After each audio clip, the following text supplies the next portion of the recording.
하나님의 말씀 고린도전서 1장 18절부터 25절까지 말씀입니다. 제가 봉독하겠습니다. 십자가의 도가 멸망하는 자들에게는 미련한 것이요 구원을 받는 우리에게는 하나님의 능력이라. 기록된 바 내가 지혜 있는 자들의 지혜를 멸하고 총명한 자들의 총명을 패하리라 하였으니 지혜에 있는 자가 어디 있느냐, 선비가 어디 있느냐, 이 세대의 변론가가 어디 있느냐. 하나님께서 이 세상의 지혜를 미련하게 하신 것이 아니냐. 하나님의 지혜에 있어서는 이 세상이 자기 지혜로 하나님을 알지 못하므로 하나님께서 전도에 미련한 것으로 믿는 자들을 구원하시기를 기뻐하셨도다. 유대인은 표적을 구하고 헬라인은 지혜를 찾으나 우리는 십자가에 못 박힌 그리스도를 전하니 유대인에게는 거리끼는 것이요 이방인에게는 미련한 것이로되 오직 부르심을 받은 자들에게는 유대인이나 헬라인이나 그리스도는 하나님의 능력이요 하나님의 지혜니라. 하나님의 어리석음이 사람보다 지혜롭고 하나님의 약하심이 사람보다 강하니라. 아멘. 오늘 하나님의 말씀은 고린도전서 1장 18절부터 25절입니다. 십자가의 도를 따르라 라는 제목으로 우리가 함께 하나님의 말씀을 나누겠습니다. 오늘은 절기로 이야기하면 종려주일이라고 하는 절기입니다. 예수님께서 십자가에 달리시기 위해서 예루살렘에 들어가시는 그것을 기념하는 그런 절기죠. 예수님이 십자가에 달리시기 바로 한 주 전 딱 예루살렘에 입성을 하십니다. 그때 예수님께서 들어가실 때 사람들은 종려나무 가지를 흔들면서 호산나 외치면서 예수님을 맞아들였지요. 예수님은 아무도 타지 않은 나귀 새끼를 타시고 그리고 예루살렘으로 들어가시는 바로 그러한 모습, 그것이 우리가 이제 생각하는 종려주일의 어떤 그런 이미지가 되겠죠. 이 땅에 오신 하나님, 성육신하여 오신 참된 왕께서 이 땅에서 사역을 하셨어요. 공생애의 사역을 통해서 바로 예수님이 그리스도이시며 살아계신 하나님의 아들 되심을 보이셨어요. 예수님께서 이 땅에 오시는 구원하시는 하나님이시라는 사실을, 이 땅에 참된 왕이시라는 사실을 사람들에게, 제자들에게, 백성들에게 보이셨죠. 그리고 이제 참된 왕으로서 이제 예루살렘에 입성을 하시는 그런 장면입니다. 예수님께서 나귀를 타고 들어가셨다. 그리고 그 주변의 사람들이 호산나 외치면서 예수님이 영접했다고 하는 것은 왕이 행진을 하면서 자기 땅에 들어가는 그러한 모습입니다. 그러한 모습입니다. 자기 백성을 구원하시기 위해서 오신 참된 왕 그리스도께서 예루살렘에 자기 땅에 들어가시는 그런 장면이죠. 이제 예수님께서는 왕으로서 입성하셔서 왕으로서 통치하실 것입니다. 자기 백성들을 죄인된 자리에서 부르시고 죄에서 구원하시는, 그리고 의로서 통치하시려고 하는 바로 그러한 발걸음이 이 종려주일에 예수님의 발걸음이 되는 것이지요. 그런데 특징이 있죠. 예수님은 전쟁과 승리의 상징인 말을 타시지 않습니다. 나귀를 타세요. 나귀요. 평화와 겸손의 상징인 나귀를 타고 예루살렘에 들어가세요. 말을 탄 모습, 높은 곳에서 군림하고 통치하는 그런 모습으로서의 왕이 아니라 나귀를 탄 모습으로 낮은 곳에서 자기 백성을 만나주시는, 낮은 곳으로 오시는 겸손하신 왕으로서 예루살렘에 들어가시는 것입니다. 그리고 그 나귀를 탄 그 발걸음은 십자가에까지 이어져 가는 그런 발걸음이 됐죠. 오늘 우리는 고난주간에 앞서서 종려주일에 십자가에 대해서 이야기하고자 합니다. 십자가에 대해서 이야기하려고 해요. 예수님의 예루살렘 입성은 겸손과 평화의 왕으로서 평화의 통치를 선언하는 그러한 장면입니다. 그리고 이러한 장면은 예수님의 대속적인 죽음과 연결되어 있죠. 예수님의 대속적인 죽음으로 이루는 구원의 사역과 십자가의 사역과 관련되어 있는 그런 것입니다. 하나님의 구원 방법은 십자가입니다. 십자가. 많은 사람들이 구원받는다 그러면 병에서 치료받고 그렇죠? 예수님께서 하나님께서 능력과 은혜와 자비를 베풀어서 병에서 치유받고 문제에서 해방받고 이 땅에서 잘 살게 되고 죽어서 천국 가는 것을 구원이다, 구원의 방법이라 생각하는데 하나님의 구원 방법은 십자가입니다. 십자가. 예수님은 죄인된 낮은 곳에 있는 우리를 구원하시려고 자기 백성을 삼으시려고 가장 낮은 곳으로 내려가셔요. 가장 낮은 곳, 가장 낮은 자리, 가장 저주받아서 비참하고 멸시받는 자리, 예수님은 십자가에 서십니다. 십자가에 서세요.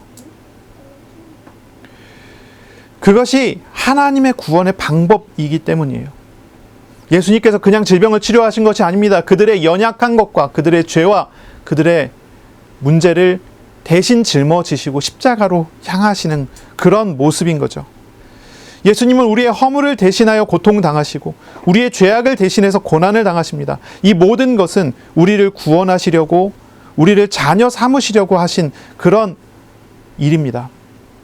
평화와 겸손의 왕으로서 우리를 사랑해 주시고 백성 삼으시고 보호하시고 함께 하시고 다스리시려고 우리 대신 죽으시는, 우리 대신 고난 당하시는 방식을 선택을 하신 것입니다. 그러므로 하나님의 구원 방법이 십자가라는 것입니다. 이 십자가 안에는 하나님의 마음이 담겨져 있습니다. 하나님의 모습이 있습니다. 죄인을 구원하시고자 하는 하나님의 사랑이 이 십자가에 나타납니다. 어떤 왕은 법으로 다스립니다. 그렇죠? 어떤 왕은 도덕으로 다스리기도 합니다. 그러나 우리 예수님은 사랑으로 다스리십니다. 그러므로 잘하고 잘못된 것에 대하여 심판을 하고 책임을 묻기보다는 잘하고 잘못한 사람들에게 예수님께서 그들을 짊어지시고 안아주시고 왕으로서, 주인으로서, 하나님으로서 그들을 도우시는 그런 사역을 하시는 거죠. 하나님의 희생과 하나님의 사랑이 이 십자가에서 나타납니다. 죄를 심판해야 하는 하나님의 공의를 만족하기 위하여 하나님의 사랑은 십자가를 지기로 하신 것이죠. 사랑하기 때문에 자기 자신을 내어주신 그것이 십자가 안에 담겨져 있는 내용이죠.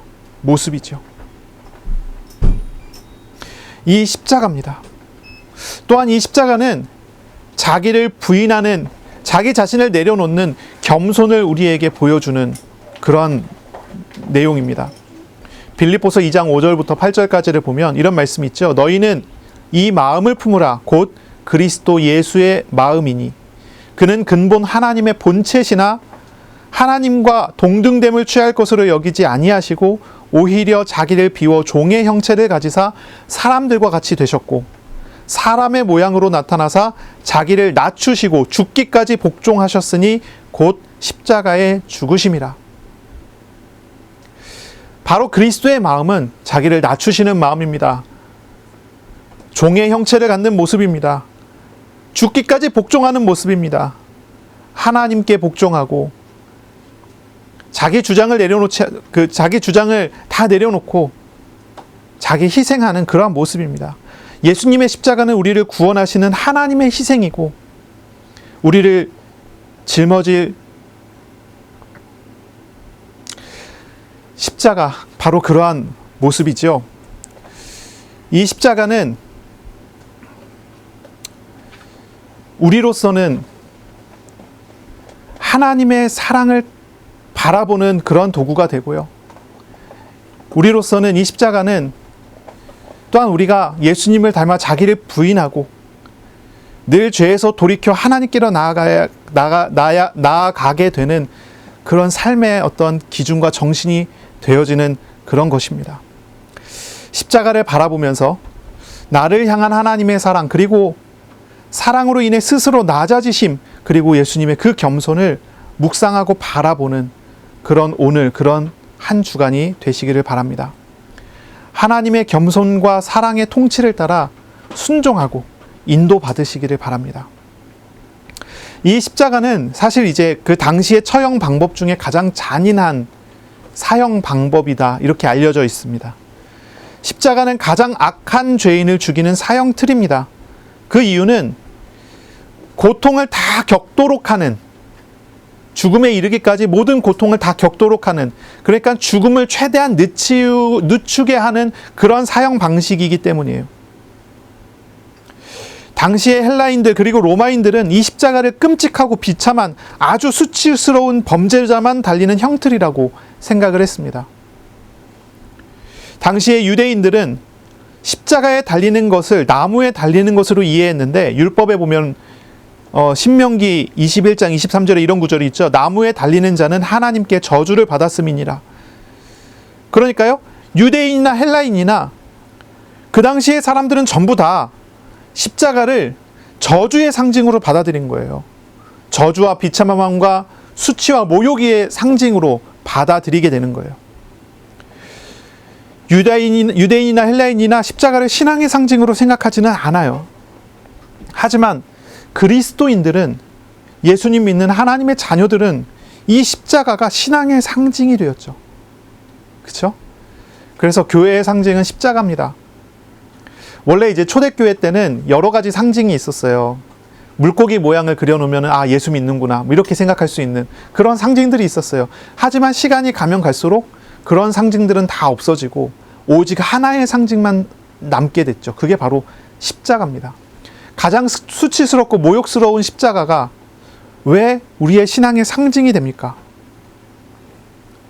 한번 생각해 보세요. 보통 이제 어떤 사람이 영광스럽습니까? 어떤 사람이 영광스럽습니까? 예를 들어서 뭐 높은 자리에 올라가면 영광스럽다고 하잖아요. 승진하면 축하해 주잖아요.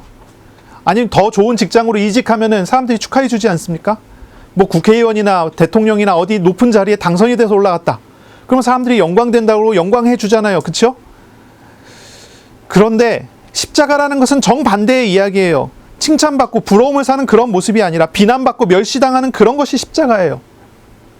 낮아짐의 상징이에요. 비참함의 상징이에요. 누가 저 십자가에 달렸다 그러면 저주받을 놈, 이렇게 얘기하는 그런 내용이에요. 불쌍하다가 아니에요. 십자가는 영광스러운 그런 이미지가 전혀 아니라는 거예요. 그런데 우리에게는 이 십자가가 영광스러운 것이고, 그런데 우리에게는 이 십자가가 너무나 놀라운 은혜의 내용이 되어 있어요. 오늘 본문에 보면 그렇죠. 유대인들에게는 거리끼는 것입니다. 이방인들에게는 미련한 것입니다. 십자가가 그래요. 유대인들은 아주 거리껴요. 왜냐하면 저주받은 것이니까요. 이방인들, 헬라인들은요, 미련하다고 생각해요. 아주 어리석다고 생각해요. 십자가라는 것이 멸시되어지는 그런 내용이에요. 그런데 예수를 믿는 사람에게 이 십자가는 하나님의 능력이 되고요, 하나님의 지혜가 된다고 그래요. 오늘 본문에 그렇게 얘기하죠.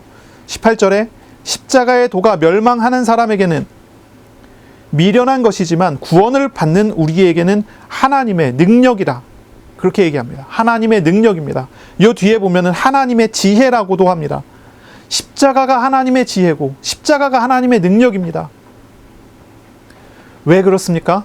이 십자가가 우리의 도저히 이겨낼 수 없고 우리가 도저히 넘어설 수 없는 우리의 삶의 문제, 영적인 문제, 죄된 문제를 대속하는 하나님의 방법이기 때문이고, 인간은 도저히 구원을 얻을 수가 없는데, 도저히 구원을 받을 수가 없는데, 이 십자가는 구원을 우리에게 주시기 위하여 행하시는 하나님의 지혜로운 선택이기 때문에 그래요. 십자가는 하나님의 자기 희생을 하시는 사랑이 나타나 있어요. 십자가에는 우리를 죄인된 비참함과 고통에서 구원하시는 하나님의 방법이 나타나 있어요. 십자가는요, 영원한 하나님께서 우리를 대속하셔서 구원하시는 하나님의 사랑의 방법이라는 것입니다. 그리고 이 구원은요, 성경대로 이루어지는 예수님의 부활과 예수님의 십자가 죽음 이후에 이루어지는 예수님의 부활, 그리고 부활하신 예수님께서 성령으로 사람들에게 찾아오셔서 만남으로 우리의 삶에 이루어지는 하나님의 구원 사건인 것이죠. 예수님께서는 탄생하셨을 때부터 십자가를 향해 가셨어요. 예수님의 십자가의 대속적인 죽음이 예수님의 평생의 사명이었죠. 예수님의 오신 이유가 무엇입니까? 마가복음 10장 45절에 보면 이런 말씀이 있어요. 인자가 온 것은, 예수님께서 오신 것은 섬김을 받으려 함이 아니라 도리어 섬기려 하고 자기 목숨을 많은 사람의 대속물로 주려 함이니라. 예수님께서 오신 것은 십자가에서 사람들을 대신하여 죽기 위해서 오셨다는 것입니다.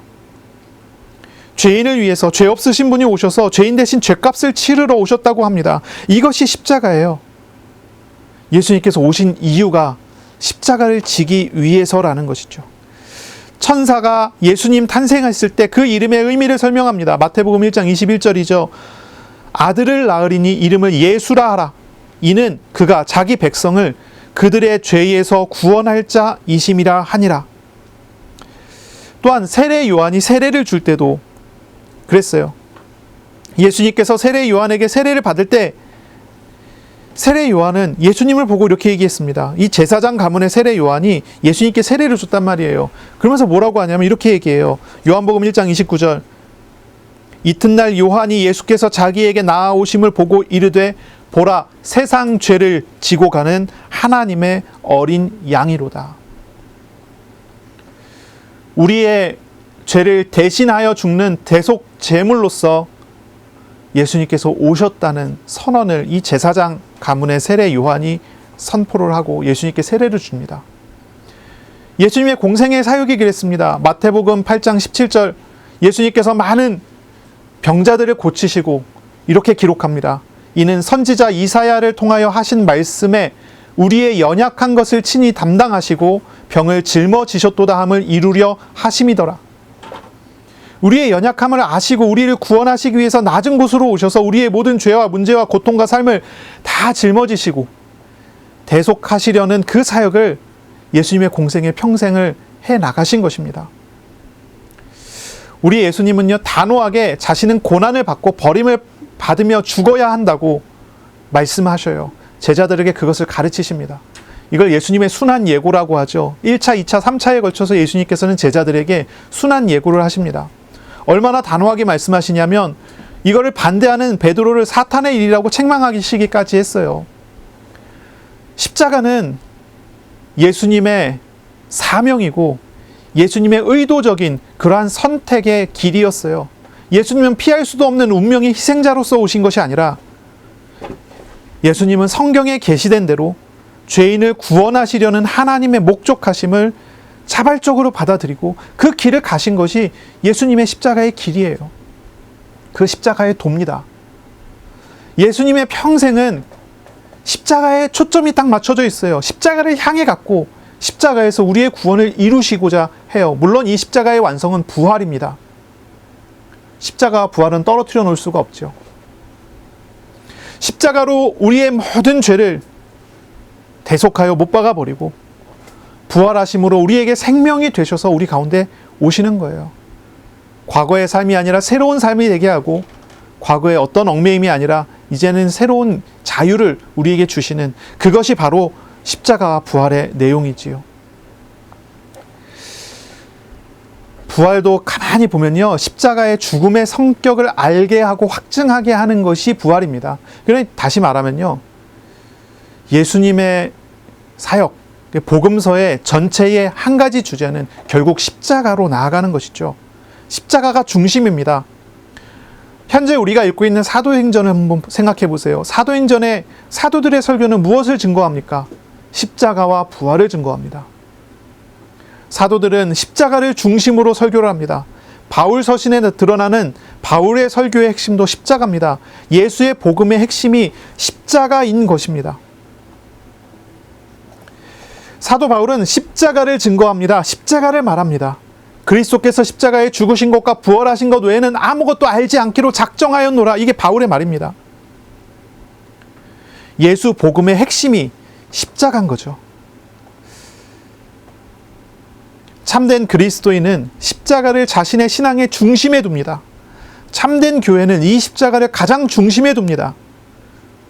우리가 우리의 신앙을 점검해 볼 때는 어떤 것을 가지고 우리의 신앙을 점검할까요?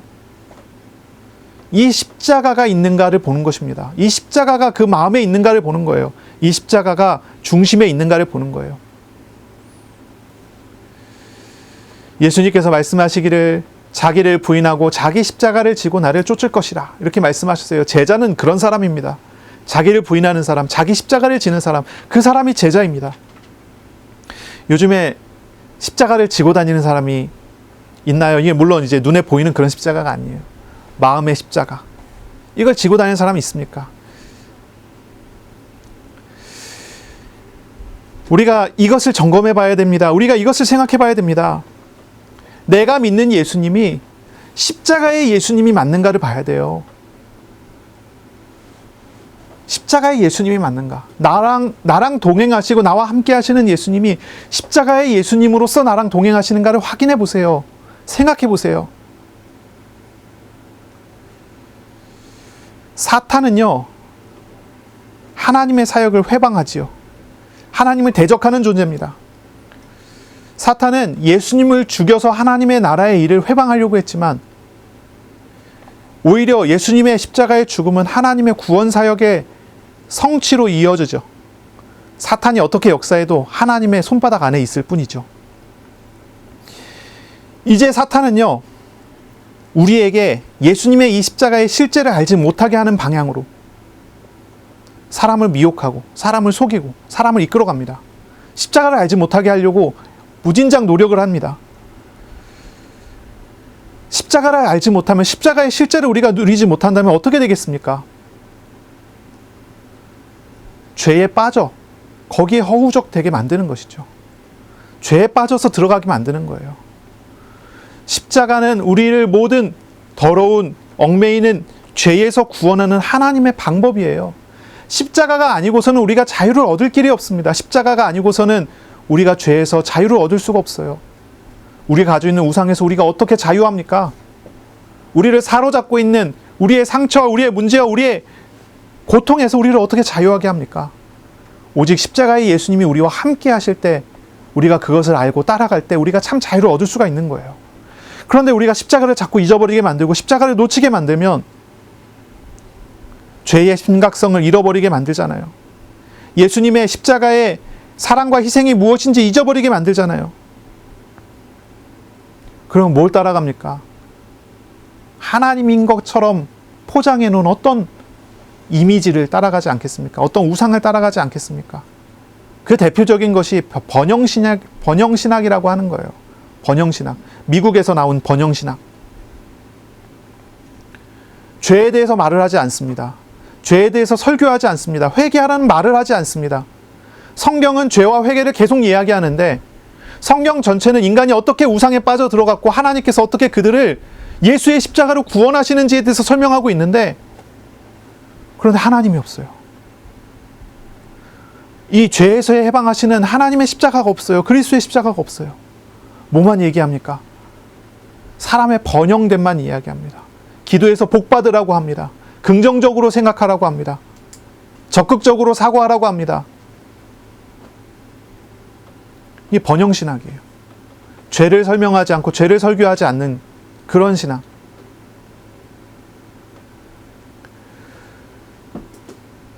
그러니까 어떻게 얘기합니까? 죄에 대해서 이야기하면 사람들이 심각하게 받아들이고 나쁜 영향이 오는 것 같으니까 차라리 죄는 말을 하지 않겠습니다. 이렇게 얘기를 하는 거예요. 이게 사탄의 전략입니다. 사탄이 원하는 거예요. 우리의 구원은 우리가 늘 긍정적으로 생각하고 좋은 것을 생각하고 좋은 것을 바라보게 하는데 그 안에 구원이 있는 것이 아닙니다. 우리의 구원은 우리를 죄에서 구원하시는 예수님의 십자가의 희생에 있어요. 죄인된 우리가 죄에서 돌이켜 이 예수께로 나아가는 데 있어요. 이것이 핵심이고 이게 생명입니다. 사탄은요, 우리의 삶의 신앙을 십자가에서 다른 것으로 옮겨가게 합니다. 또한 사탄은요, 교회의 중심을 십자가에서 다른 곳으로 옮기도록 미혹합니다. 십자가는요, 기초가 아니에요. 십자가는 중심이에요. 십자가는 우리가 예수를 믿을 때, 예수님 영접할 때 필요한 어떤 그러한 통과해야 되는 어떤 그런 과정이 아니에요. 십자가는 우리가 예수님 믿을 때도 그렇고, 신앙생활에 나갈 때도 그렇고, 천국에 들어가기까지 우리의 중심에 있어야 하는 바로 그러한 내용이에요. 존 스토트 목사님은 이런 말을 해요. 교회가 십자가 중심을 잃으면 죽어버리는 것과 다르지 않다. 이렇게 얘기를 해요. 사탄이 교회에 들어와서 교회에서 무슨 일을 합니까? 십자가를 주변으로 돌려버리고 다른 것 중심되게 만드는 거예요.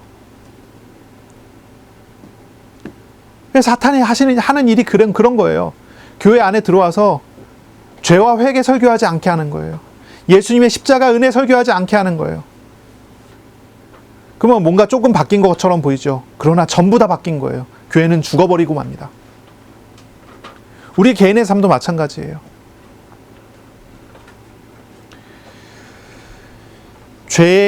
죄에서 구원하는 십자가의 복음, 즉 죄와 회개, 그리스도의 구원을 말하지 않는 그런 교회는 바른 교회가 아닙니다. 번영신학을 가르치는 교회는요, 구원하시는 하나님의 능력을 잃어버린 집단이 됩니다. 구원하시는 하나님의 능력을 잃어버린 집단이 돼요. 이런 곳은요, 경건의 모양은 있을지 몰라도 그 능력이 없습니다. 하나님이 없는 교회가 돼버려요. 만약 이런 데서 기적을 본다면 그 기적은 하나님의 사역이 아닐 것입니다. 귀신의 사역이겠죠.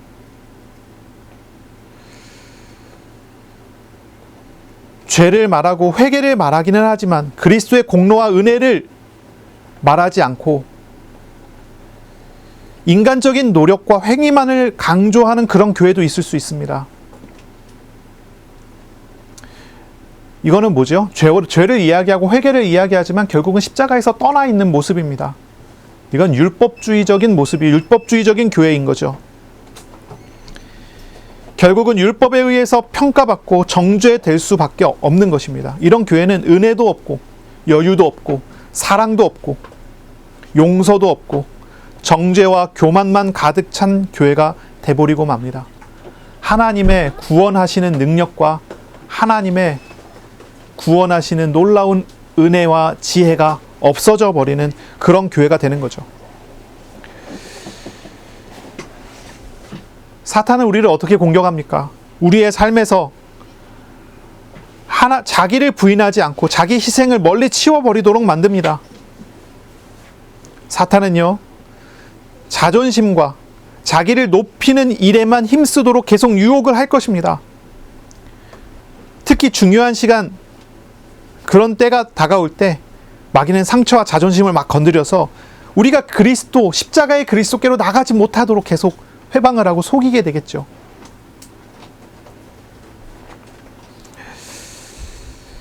우리가 이 십자가의 중심성을 회복해야 되는 것입니다. 이 십자가의 중심을 회복해야 되는 거예요. 하지만 우리가 좀 생각해 볼 만한 부분은 있어요. 사탄이 어떻게 공격하고 역사하더라도, 그렇죠? 뭐 번영신학을 준다든지 율법주의를 준다든지 신비주의를 준다든지 우리에게 뭐 자존심과 상처를 건드려서 하나님 앞에 나가지 못하게 만드든지, 하여튼 마귀의 사역들은 막 그렇게 나타나잖아요. 이렇게 아무리 나타난다 하더라도 진정으로 하나님의 자녀는 넘어뜨릴 수 없습니다. 우리가 생각해 볼 만한 것은 그런 것이죠. 진정으로 예수의 능력은, 십자가의 능력은 이 마귀는 이기지 못합니다. 이 그리스도께서 이기시죠. 사탄이 할 수 있는 일은 거짓말뿐이죠. 성도들에게 어떻게 직접적인 해를 끼치지는 못합니다. 사탄은 하나님의 보호 아래에 있는 성도를 해치지 못해요. 그냥 거짓말해서 미혹해갖고 스스로 넘어지게 만들려 할 뿐이에요. 만약에 넘어졌다 하더라도 성도는 시간표에 따라 다시 회복될 것입니다. 하나님께서 함께하는 사람은 하나님께서 결국은 인도하시고 세우시고 은혜 가운데 우리를 응답 가운데 그렇게 인도하실 것입니다. 우리는 십자가의 그리스도를 만나고 동행하는 삶이 회복되어야 할 것입니다. 그리스도를 만나고 동행하는 그런 삶이 회복돼야 돼요. 가장 중요한 것은 결국은 십자가의 예수께서 나에게 찾아오셨다는 거예요. 우리에게 찾아오셨어요. 예수 영접한 사람에게 찾아오셨어요. 그래서 우리를 구원하신다는 거죠. 예수님을 믿지 않는 사람은 예수님을 구주로 영접해서 구원을 받아야 합니다. 그런데 이미 구원받은 사람은 이 사실을 분명하게 기억하세요. 십자가의 예수께서, 십자가의 못자국과 창자국을 가지신 바로 그 예수께서 우리에게 오셨고 우리를 붙드시고 우리를 결국은 하나님의 나라에 이르기까지 인도하실 거라는 사실입니다. 우리가 죄에 대해서 심각하게 생각해야 됩니다. 우리는 날마다 죄에서 돌이켜 하나님께로 나아가는 참된 회개가 되어지는 그런 삶을 살아야 될 것입니다. 그런데 그것이 하나님께서 부르신 그 은혜 안에서 이루어져 가고 있고 이미 우리가 그 속에 걸어가는 사람들이 된다는 것이죠. 됐다는 것이죠. 우리는 예수님을 더 알아가고 십자가의 은혜로 더 깊이 들어가는 그런 사람이 돼야 될 것입니다. 이미 우리는 주님이 부르셨고 세우셨고 만들어가는 사람이라는 것, 그걸 기억하세요. 주님께서 찾아오셔서 주님께서 우리를 만나주시고 주님께서 우리와 함께 하시는 사람, 맞습니까? 십자가의 그리스도의 은혜 안에 이미 들어와 있는 사람이에요. 예수님 영접한 사람은요. 그러면요, 십자가를 바라봐야 합니다. 십자가를 따라가는 것입니다. 십자가의 도를 따르는 사람은 어떤 사람입니까? 날마다 하나님을 찾고 구하는 삶을 살아가는 사람입니다. 하나님을 찾는다는 것은 우리 마음의 우상에서 날마다 돌이키라는 말이에요. 자기를 부인하고 자기 십자가를 지고 우리의 모든 죄를 짊어지신 주님께로 나아가는 그런 삶을 살라는 것입니다. 그래서 우리가 뭐 십자가의 중심성을 회복하라 이렇게 얘기했다고 지금까지 우리가 계속 나눠왔었던 말씀에서 뭔가 새로운 게 생기는 게 아니에요. 우리가 맨날 이야기하는 바로 그 길을 다시 가는 거죠. 우리가 좀 더 강조할 뿐이에요. 하나님께서 우리와 함께 하심은 주님께서 십자가의 공로로 우리를 찾아오셨기 때문에 우리가 주님과 함께 하게 된 것이고, 그렇죠? 우리가 주님을 찾고 구하고 주님과 동행하는 삶을 살아가는 것 자체가 우리가 언제나 우리를 얽매는 죄와 우상에서 돌이켜 주님께로 나아가는 자세입니다. 그런 십자가의 도를 따라가는 삶이라는 것이 어려운 게 아니고요. 우리가 언제나 늘 해왔듯이 주님을 찾고 구하고 주님을 말씀을 이제 따라가며 주님께로 나아가는 그런 삶을 말하는 거예요. 죄와 우상에서 늘 돌이켜 주님을 찾아가는 그런 삶을 말하는 거죠. 하나님께서는 하나님을 찾는 자들에게 상을 주시는 분이십니다. 주님을 찾고 구하며 주님께로 나아가시기를 바랍니다. 이번 한 주간은 우리에게 오신 평화와 겸손의 왕이신 예수님을, 사랑으로 자신을 희생하시는 십자가의 예수님을 바라보세요. 만나세요. 교제하세요. 또 하나님의 은혜로 우리 자신이 가득해지는 그런 주간 되시기를 바랍니다. 고난주간이잖아요. 고난주간. 고난주간 뭐 하는 주간입니까? 고난주간 뭐 하는 주간이죠? 금식하는 주간인가요? 옛날에는 금식 많이 했어요. 고난주간에. 예수님의 고난을 묵상하며 금식하며, 그렇죠? 예수님의 십자가에 이렇게 생각을 하고. 근데 요즘에는 보니까요, 고난주간에 기부를 많이 하더라고요. 기부를. 금식하지 않고 기부해요. 선한 영향력을 끼친다는 거죠. 주님께서 나를 위해 희생하셨던 것처럼 나도 이웃을 위하여 기부하고 돕고 이웃을 위해 기도하고 함께한다. 그렇죠? 요즘에 그렇게 많이 해요. 우리가 고난주간을 지나가면서 우리가 정말 어떤 일을 해야 될까요? 어떤 삶을 살아야 될까요? 가장 첫째는 우리에게 찾아오신 예수님과 교제하는 것입니다. 예수님께로 나아가는 것입니다. 우상을 치워버리고 예수님께로 나가는 거예요. 예수님 만나는 거예요. 그것이 예수님께서 희생하신 목적입니다. 우리를 구원하시고 우리와 함께 하시고 우리에게 은혜 베푸시고자 그 일을 하셨습니다. 그러니 주님과 정말로 교제하는 주간이 되시기를 바랍니다. 주님의 사랑이 우리 가운데 발견되고 누려지고 주님의 사랑으로 살아가는 오늘이 되는 것입니다. 이번 한 주간이 되는 것입니다. 그렇게 하나님과 동행하는 삶을, 하나님을 찾고 구하고 하나님과 함께하는 시간을 회복한다면 이웃에게 눈을 돌리세요. 이웃을 바라보세요. 하나님의 사랑을 받은 사람으로서 우리의 가족과 우리의 자녀를 또 우리의 이웃을 위해서 기도하시고 그들을 섬겨주세요. 그들을 섬기세요. 가족을 한 번 더 안아주시고 하나님의 사랑으로 섬겨주세요. 기도로 섬기세요. 물질로 또 여러 어려운 사람들을 도울 수 있는 그런 시간이 됐으면 또 좋겠어요. 복음을 전달하고 또 쪽성경을 전달하고 복음이 증거되어 그들이 정말로 영혼이 구원을 받고 하나님의 자녀가 될 수 있도록 그렇게 이 고난 주간에 전도자의 마음으로 또 그렇게 섬기는 그런 주간이 되시기를 바랍니다. 한 주간 겸손히 자기를 부인하고 나의 죄, 나의 우상을 버리고 늘 주님께로 돌이키는 그런 주간, 그리고 말씀을 따라서 하나님의 뜻을 따라서 순종하는 그런 주간이 되시기를 예수님의 이름으로 축원합니다. 아멘. 기도하겠습니다. 하나님 아버지 감사합니다. 오늘 우리에게 예수님의 십자가, 이 예수님의 고난을 생각하고 묵상하게 하셔서 감사합니다.